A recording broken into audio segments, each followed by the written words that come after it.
And the topic is preparation for impromptu debates.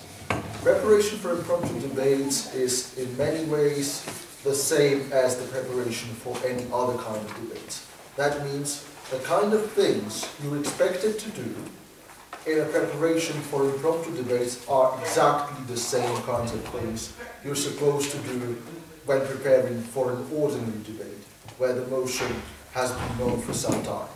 The only difference there is the length of time you're allotted to do that work. And in order to manage the same workload, or at least, the same overall amount of tasks that you have, you need to prioritize certain tasks, and you need to manage your time very efficiently.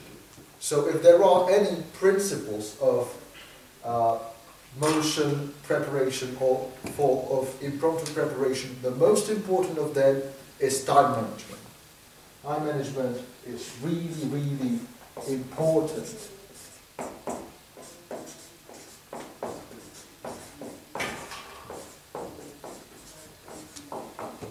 And space management when you're writing something is equally important. Okay. So basically, there are certain steps by which you should go when you're preparing through impromptu debates. There are variations in how these different goals that you have can be accomplished, but what I'll do is I'll show you a simple 5-step process by which you can prepare for impromptu motions efficiently and to a standard that is going to be sufficient for you to debate the motion well and maybe even, above average. What loads of people do is they disorganized in their preparation. You have a team, you have 3 people, they keep talking, and everyone keeps kind of interrupting each other, and so on and so forth. This is really bad. You need time management and you need organization. Everyone needs to know what they're doing at each point. So organization is another key point.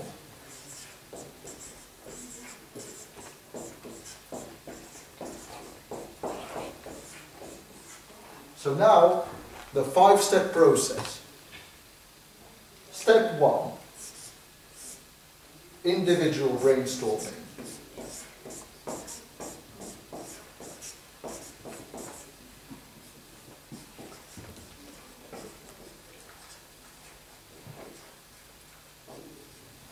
Oh, I suck at using flip charts. Individual brainstorming is important for you. Do you know what?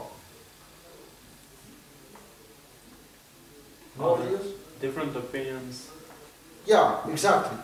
You can have completely different understanding of the motion, of the issue that is at hand. And but you need individual brainstorming in order to make sure that these good ideas that you might have do not get killed off by peer pressure. Because when people discuss things together, there is a pressure against minority opinions. And you need to make sure that this doesn't happen right at the outset.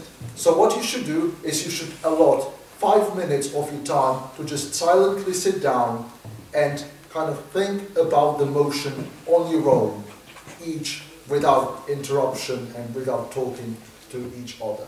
What you should do during individual brainstorming is think not only about arguments and not only about motion interpretation, but also about definitions, models, and who are the people and who are the organizations, the stakeholders in the debate. So essentially, just think about what you know and what you can say about the motion during those 5 minutes that you have for your own time of thinking without others.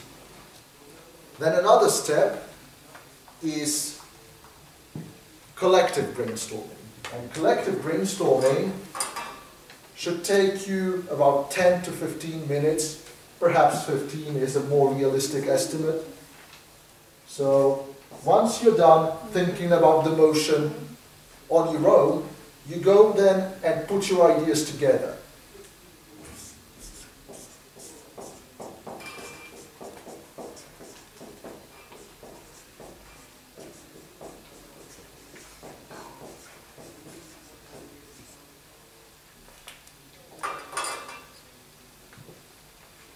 Again, you should think of not only arguments, but also definitions, models, what the issue is. This is the time when motion analysis should happen. And you know that motion analysis consists of identifying the issue, consists of trying to find the sides of the issue and what their positions are supposed to be. This is the time to do that. In order to do that efficiently, you should use a nice spreadsheet, which I'm going to outline to you right now. I don't like it. Good. So this spreadsheet should be divided in 6 different categories. So you have a field for definitions and models. If there are more possible definitions and models, you try to amass them in that one field, all of them, indiscriminately at this point. Then you have another field for examples. It's important to prepare examples beforehand because, trying to think of your feet about what you think and what you know about difficult geopolitical motions, that's hard. So you need to spend some time during the preparation time when it's not so intense and try to think about what you know about the motions already. So that's why you have to brainstorm examples as well. Then you have values.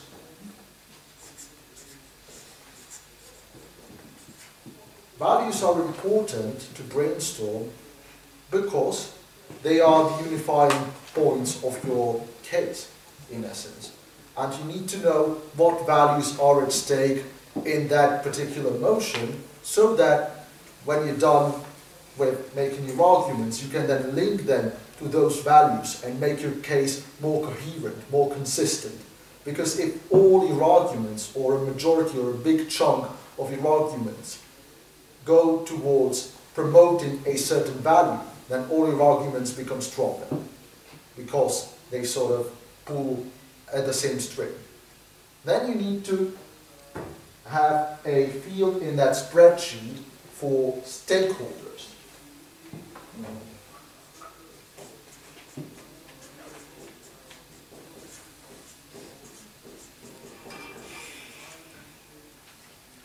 Stakeholders are important for the debate because they are the organizations, the individuals, the groups of people who are affected by the motion. And so, if you can list all the different stakeholders, it helps you to find out perhaps new arguments, but perhaps also to find out impacts of arguments that you already have thought of. And then you, of course, brainstorm arguments, and you brainstorm both prop arguments and op arguments. Can you tell me why you have to brainstorm both? Yeah? Because if you know like what is the opposition going to attack, then you kind of try to find a counter argument that is going to support your case and basically defend your case. Yeah, exactly. And the key point is you need to do this at some point during your preparation time, because there's just no time to do that during the debate. And there is a special step of doing that right after you've done with brainstorming. So the goal of this whole exercise with the spreadsheet and fancy fields and columns is to amass as much possible data as you can, because that's your knowledge base for the debate. That's where you're going, what you're going to put ideas from, and that's what you're going to build your case from. So now you've done all this, and yeah. Let's say you have problems because you don't know anything or you know very little about the motion. This can happen. And obviously you need some content in the debate, because otherwise, what you're going to talk about. So there are ways which can help you to find out more content if you're struggling to find new arguments. And I'm going to talk about two of them. One of them being stakeholder analysis. Now, I've already touched upon this. Stakeholder analysis is essentially trying to figure out where the impacts of these policies lie. So, you have a motion about direct and representative democracy. Who gets affected if we, let's say, abolish representative democracy? People. Yeah. So citizens are one stakeholder. Then you have to think about how they get affected, and that gives you the material. Who else gets affected? Government. Yeah. What it does to the government, another sort of thing that is going to be important. Who else? Are there any organizations that might either benefit or be affected by changing the system of government? Maybe public schools and public organizations in general. Yeah, so let's say state-run enterprises. Well, that's not the correct term. Schools and hospitals and whatever the state is responsible for running. Who else?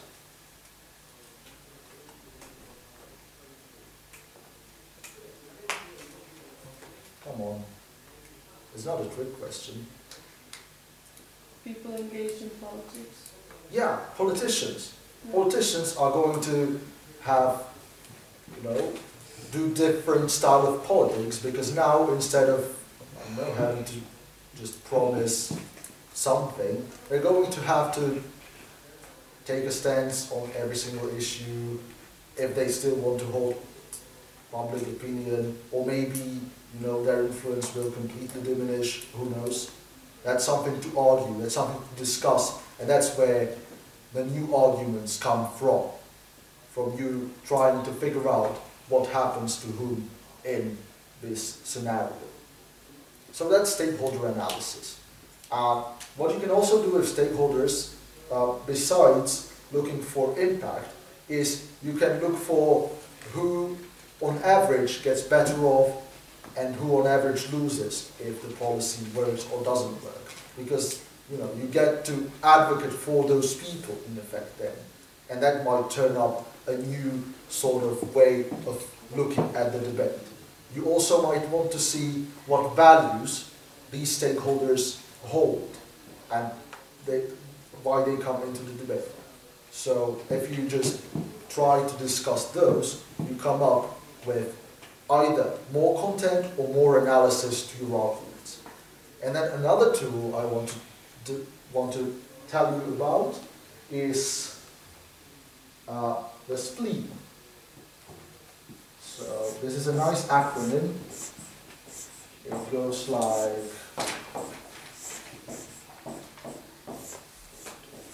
this. People tend to disagree about whether it's 2 E's or 3 E's and what the E's mean. So I'm just doing the widest form possible.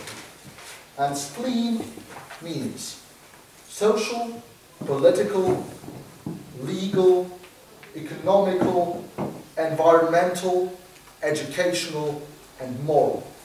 What do you think these stand for, these ideas, these words? What do they refer to? Values. Not really, though some of them link to values. When we talk about values, we think mostly about moral obligations and so on and so forth. But what else can they be? Yeah? Implications and consequences. Yeah, they are kinds of arguments. They are types of arguments. So you can have social arguments. Those deal with social implications of the policy. That means what that policy will change in the society. What is the effect of it on the people, on how they interact with each other, on how they go about their own lives. Then political is obviously the impact on politics. So is it going to do anything about the balance of powers? Is it going to change how we perceive political contest? Is it going to do any of these things? These are political arguments. Then you have economical. I hope I don't have to explain what that means. Economical is what is going to do to the economy. Is it going to make people employed, unemployed? Is it going to raise the GDP? Is it going to, I don't know, countless economical measures can change. Then environmental, again, is it going to harm the environment? Is it going to help the environment? Educational. Educational is what kind of values does it promote in people? This sometimes overlaps with social, but sometimes it's different. This is, not hard and fast. And then moral, obviously, is it morally right? Is it morally wrong?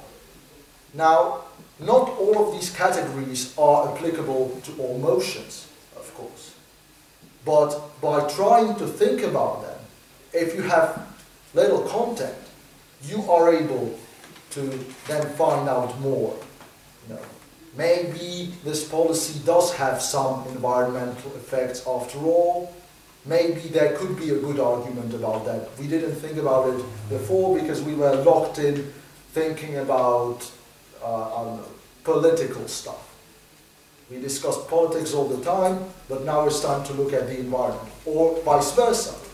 In environmental motions, people tend to disregard political and legal problems.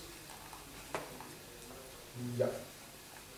So this is a tool to help you brainstorm more arguments if you're stuck. Then we go to next step.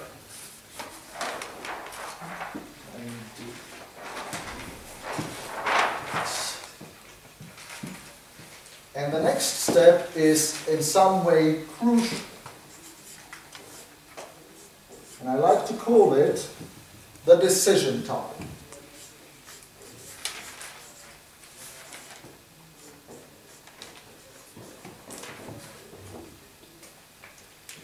The decision time typically comes around half of your preparation time. So basically, when half hour is gone, you're supposed to go and decide what case you're going to run. This is very important to do at this point. Why? You know? Why is it important to have made a decision about which arguments you're going to include. Yeah. So you can identify what particular points each speaker is going to do and structure your points in your speech. Yeah, you need some time to actually make those arguments as well. And if you spend 45 minutes of your time brainstorming, you're not going to have any analysis then, which is really bad. You may have very good points and very original points, but they're going to be shallow.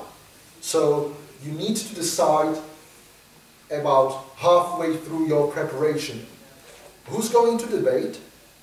That's important. What order speakers are going to debate in. We only have 3-person teams in this tournament, but in some tournaments you have 5-member teams, and then you need to decide who's going to debate. Now you only have to decide in what order speakers are going to speak. And then you have to decide what the case is, so which arguments you're going to run, and in what order you're going to run them. So which arguments are going to be brought by the first speaker, which are going to be brought by the second speaker. And that needs to be done halfway through your prep time. And then you go on to developing your arguments.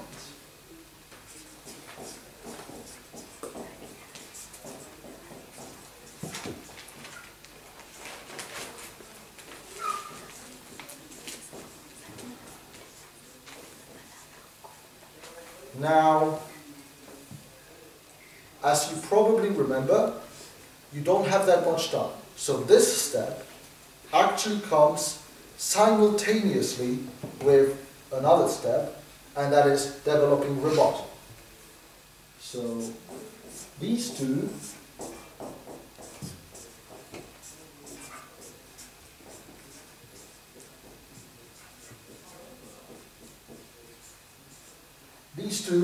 come at the same time.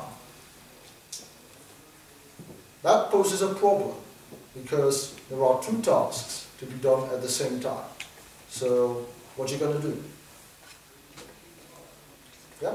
Maybe develop your arguments first, and then think about the contra-arguments, and then think what you can do to oppose those contra-arguments. Yeah, that's everything you have to do, but you only have like 30 minutes. See the problem? So luckily, you have already brainstormed the arguments. So you know, at least to some degree, what they're going to be. So what you do now, you split your team into groups. The people who are going to do constructive arguments in their speeches are going to develop those arguments and analyze them separately.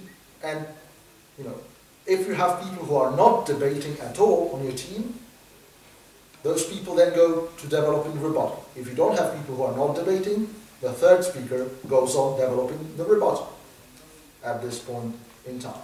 Now, you know, this is generally a time where people just sit quiet and write stuff. Doesn't mean you can't talk to each other, you know? But you have to keep focused on what your task is. If you can't, you know, find a rebuttal to an argument, then yeah, you can ask the people who are doing the arguments what they think it's going to be. You can still talk to each other, but always you need to be focused on doing what you're supposed to do. So people who are developing the arguments, develop the arguments, and the person or the people who are developing the rebuttal, develop the rebuttal.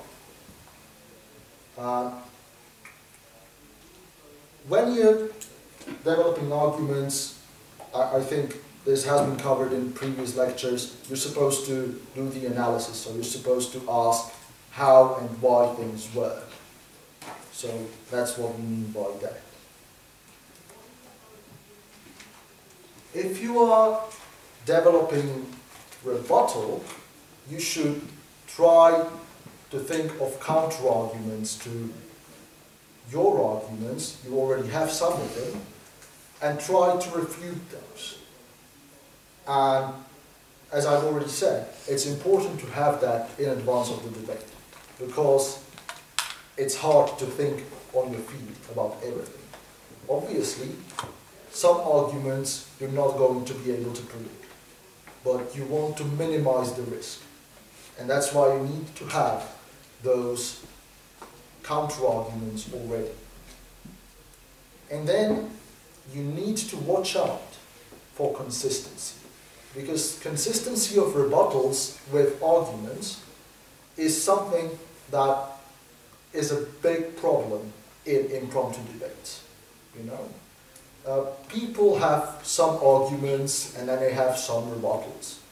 And what happens often is the rebuttals contradict the arguments. That's really bad, because if the only way you can oppose the opposition's argument is by contradicting yourself, then in effect you're saying they're right, because you're inconsistent.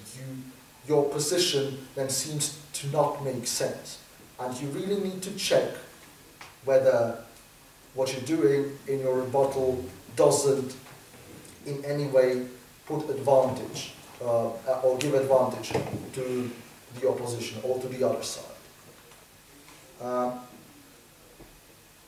Yeah, these are the steps you have to do.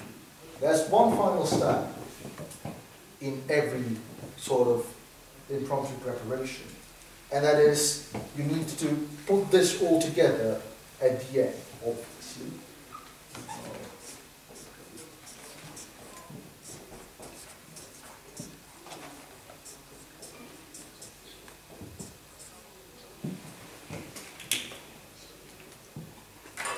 So this is the final step.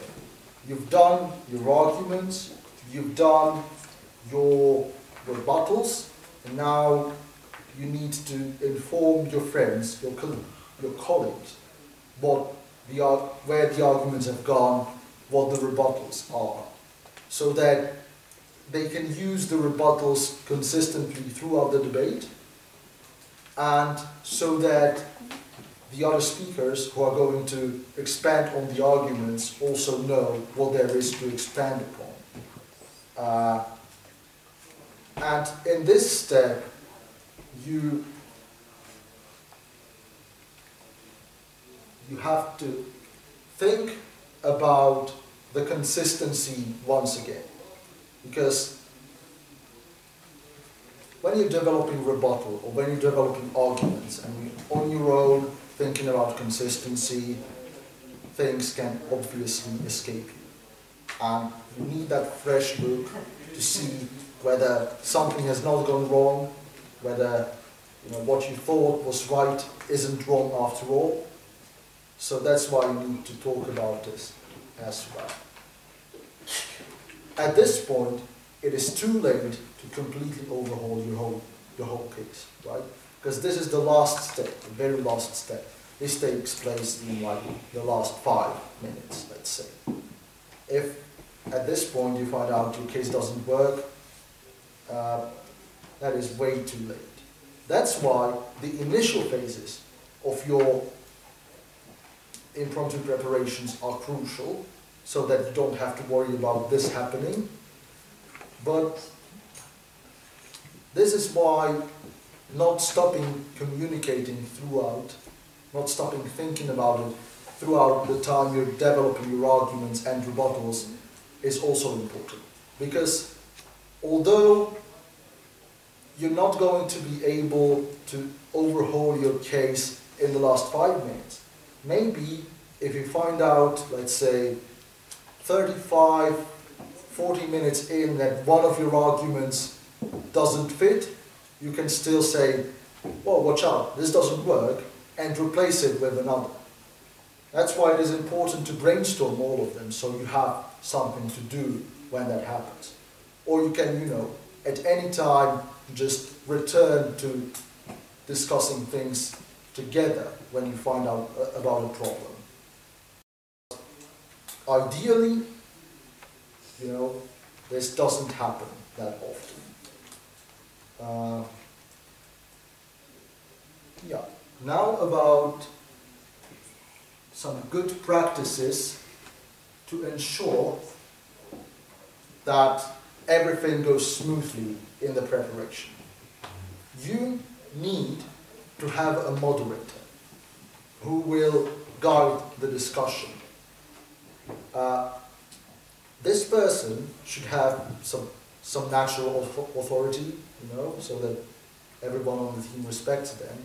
And this person should have a watch, so that they can look how much time has passed and urge people to move on to the next step, so that, you know, you don't just talk and talk and talk again and again and again about the same points, but move on, because it's really important to spend the time most efficiently as you can. And people sometimes, you know, do not realize how fast time flies by.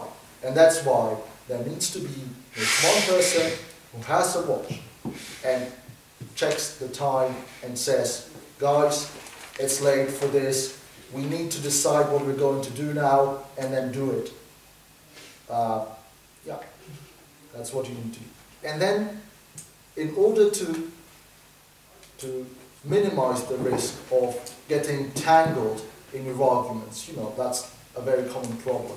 You have some analysis, and you have more analysis, and then a rebuttal is offered, and another is offered, and then a counter argument is offered, and no one knows what's going on.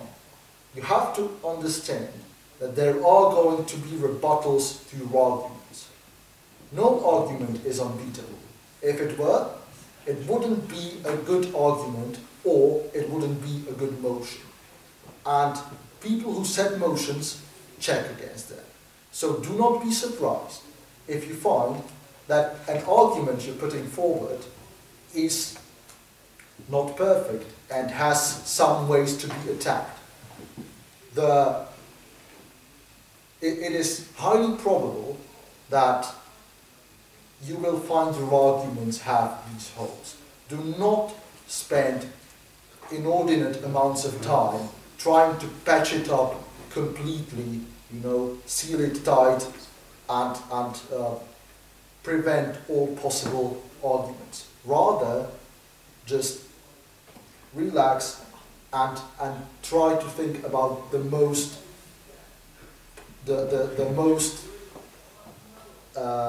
prudent response to that argument. Because at the end, a debate is about debating skills.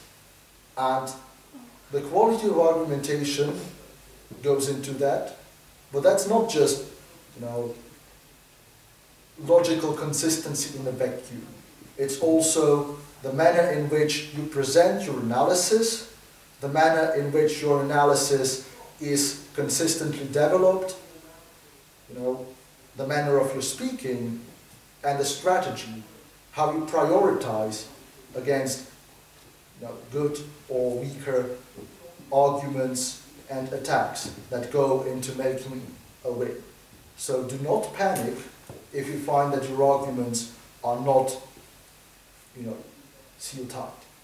You need to understand that at some point there is just a time to go with it and try to out-debate your opponent. Otherwise, you get tangled and inefficient. Also, do not panic. If you don't know anything about the motion, you probably know something about the motion. It's just that you need some time to figure it out. So do not panic when you hear the motion, but try to think about it during your individual brainstorming and think about it again during your collective brainstorming and figure it out. You know a lot of stuff. You're smart people. But under stress, people break and, you know, make silly things. You have to understand that there is probably nothing to be stressed about. Yeah. That's about everything I wanted to tell you in this huge chunk of me shouting at you, so do you have any questions? Come on guys, we don't want to finish early. Mariana will kill me.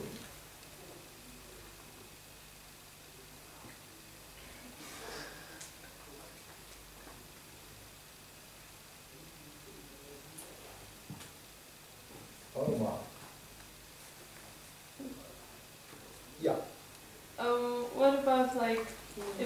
question requires like too much research, or is, how to say, like you have to use like professional or academic terms or something you don't know about? Oh, well, remember when Tuna talked about argumentation, when you had lectures on argumentation? I know everyone had obviously a different lecture. Or you don't need to know precise numbers for almost anything. That's the biggest one.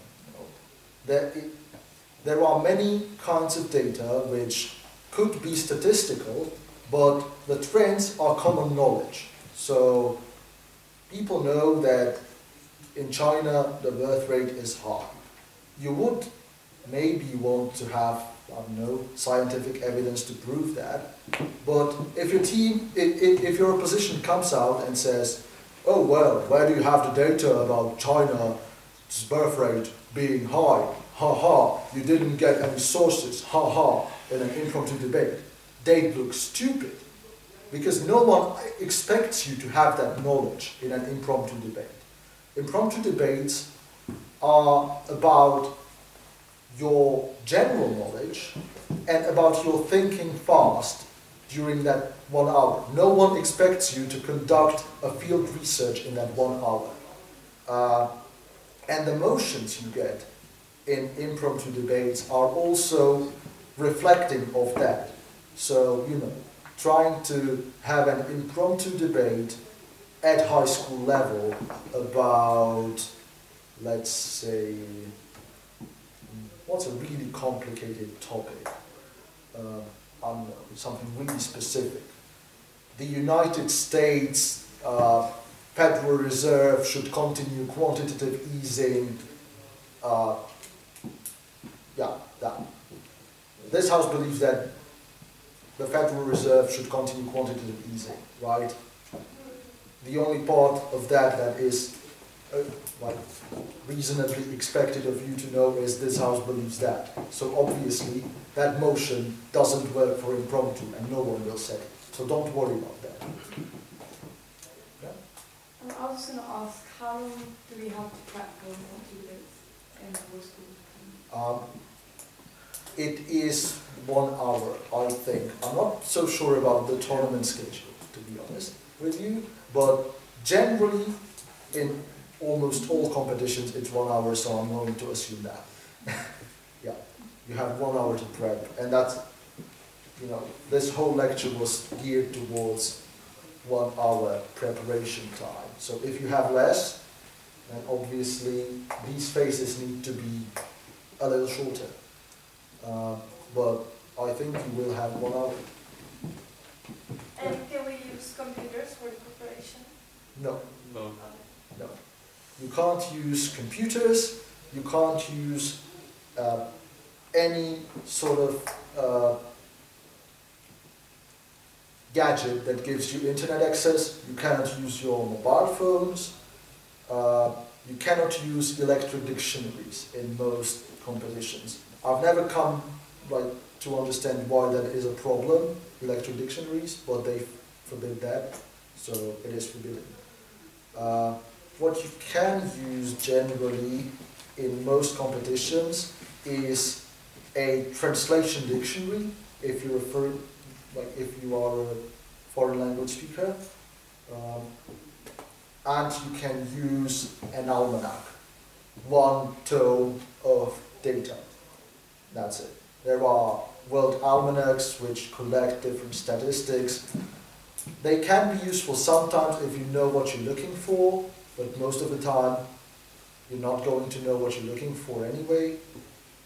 And you know, it's a huge book, so trying to find the information, sometimes it's time best spent just talking about the arguments instead of looking for the statistics and reading the small print.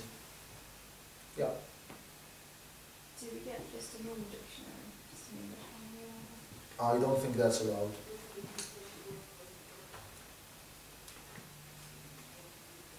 What is the time now?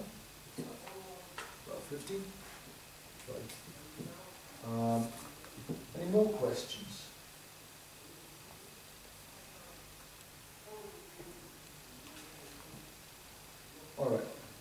and just some final remarks. I want you to understand that this time frame I've given you is not something that's set in stone. You know, there are different ways to prep for impromptu debates. But you have to make sure that in your preparation you are covering all the important roles that you have to do when you're prepping. You have to make sure that there is some way where you develop rebuttal. You need to make sure that there is a time where you are doing your arguments.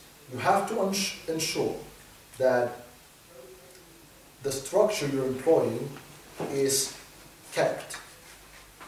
What we want to do during impromptu preparation is essentially trying to prohibit and avoid it descending into chaos. As long as your preparation is organized and as long as it covers all the things that need to be done, it is efficient, you can do it the way you do it.